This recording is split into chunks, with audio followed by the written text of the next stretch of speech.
Mario Golf Super Rush released last week to a mixed reception to say the least. While this game seems to be released, I'm not gonna say unfinished, but maybe half-baked, there is still quite a bit of content coming to this game on the horizon, as confirmed during the E3 presentation. Unsurprisingly, this whole release structure seems pretty similar to Mario Tennis Aces. Specifically, there are two things to look forward to in the upcoming future, one being new playable characters, and two being new courses, both of which I'll attempt to predict in this video. And before I start, just to clear things up a little bit, I will be referring to my predictions video I made for this game a few months ago, but it's not necessary to watch. Anyway, on to my character DLC predictions. So first off, I think I was right on the money about this game having the same number of characters as Mario Tennis Aces. This game released with 16 characters, not including me, and that's the exact same as Aces at launch. And yeah, as I said, we've got confirmation of free updates down the line, which is identical to Aces. So I'm pretty sure we're going to be getting 14 more characters over the period of the next year or so. If we look at my previous predictions for the base roster, I'd say I was actually pretty accurate. The only characters I got wrong were Birdo, Toadette, and Diddy Kong, and the only character I didn't predict was Charging Chuck. I'd like to mention how I did say there were probably going to be a handful of random or out of the blue character choices like in Aces, and he seems to fit the bill with that.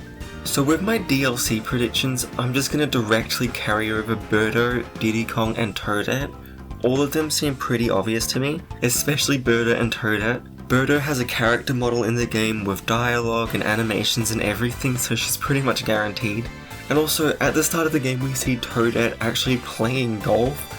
In Aces, a lot of the DLC characters were already in the game at release in the single player content, which I honestly think was a little scummy to do, so at least it's not that bad in this game. Now for the rest of my predictions, I'm just going to throw out my previous predictions and start anew. For one, I think characters that were playable in Aces have a very good shot of becoming playable because they do seem to be reusing character models from that game here. There's also a very good chance that the rest of the roster could be filled out by Aces characters minus a few odd choices, like Fire, Piranha Plant, and Chain Chomp. But I feel like it's worth going over a few other possibilities before jumping to that conclusion, such as looking at the characters in the single player mode.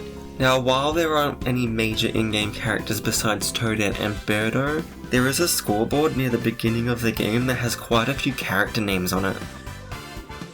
There might be a few more, but I do think that's everyone. Do I expect all of these characters to become playable? No, especially not the Goombas or the Koopalings, but I do think this may hint towards some characters, because it shows that they were at least considering the idea of having them to be playable. Specifically, Koopa Troopa, Dry Bones, Paratrooper, Shy Guy, and Spike have quite a few in-game models in the story mode, and they were all playable in Mario Tennis Aces, so I do expect them to eventually become playable.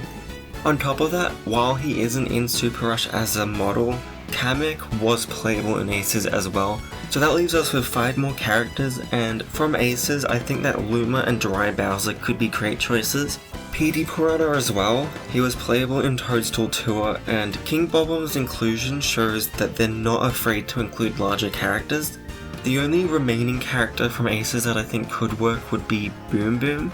I decided to not include him on my list because I feel like his size and build is a bit too similar to Charging Chuck, and I'd like a bit more variety. I know that's a bit contradictory when I included 3 different Koopas. I mean, the Koopas are already in the game as is, and all of them are more popular than Boom Boom anyway, so I'll just leave him as an honourable mention. Finally, for the last 2, I'm going to go with Nabbit and Monty Mole. They were both on the scoreboard list of characters, so I would assume that they've both been considered to become playable. Nabbit was playable in World Tour, and Monty Mole in general seems to be getting quite a bit of treatment in this game compared to previous games. As I said, he was on that list as well as Rocky Wrench, and there are quite a lot of Monty Mole NPCs scattered throughout the single player mode.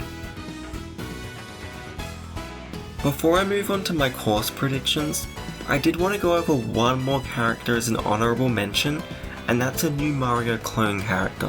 I mentioned it in my previous video, every major Mario Golf release in the past has had a new Mario clone that originated on the console that game came out on. While I find it unlikely, it's an interesting pattern that I noticed, and it would be great if they could continue it here. I didn't know who to go with in the previous video, but since then, Bowser's Fury came out, or at least I played through it. And in that game there are enemies called Fury Shadows which take on the form of Luigi, so realistically I think they could easily include a Fury Mario character in this game as a new clone to fulfill this pattern. But yeah, as I said, I think it's a pretty far-fetched idea at this point anyway. So yeah, let's move on to courses. So as we already know, New Donk City was shown as a course for DLC, and they mentioned that there would be new courses on top of that later down the line. There's a good chance that the DLC courses will all be from other Mario games, or at least that's what I assume if they went out of their way to show off New Donk City. I mean, it would be odd to have New Donk City and like a mushroom level or some generic Mario theme for the others. I'm unsure about the number of new courses though. Mario Golf World Tour had 6 DLC courses, so maybe we could go with that number, but then again that was paid DLC. Also, the base game of World Tour had more courses than Super Rush does anyway, so I'm just gonna go on a hunch and say there will be 3 DLC courses, at most 5. Considering how little content Camelot has been putting in their games as of the past 5 years now, it's a little hard for me to imagine them going crazy with the amount of new courses, and content in general. Now I think the pretty easy conclusion to make is that all the courses would be stripped right out of Odyssey, kinda similar to the extra levels in Captain Toad. I think Odyssey does have quite a few great locales that could be really cool golf courses. Off the top of my head, I'd love to see Bowser's Kingdom. I really like the aesthetics, music and theme. You'd probably have to alter the level design quite a bit for it to work however, but I'd love to see it nonetheless. Toast Arena could work pretty well considering it's more open, but they already have a desert course in the game, and I guess that would go the same for the Wooded Kingdom as well. For non-Odyssey course ideas, I would absolutely love to see Delfino Plaza. I think it could work pretty well. I mean, if they can get New Donk City working, I'm sure Delfino Plaza could work pretty well too. I think it's got a nice size to it and it's open enough to work. Also, I think it's a very iconic location. More so than New Donk City is. Another very iconic location could be the Comet Observatory from Galaxy, although I don't think it could work very well at all for golf. It's way too small and there's not enough ground.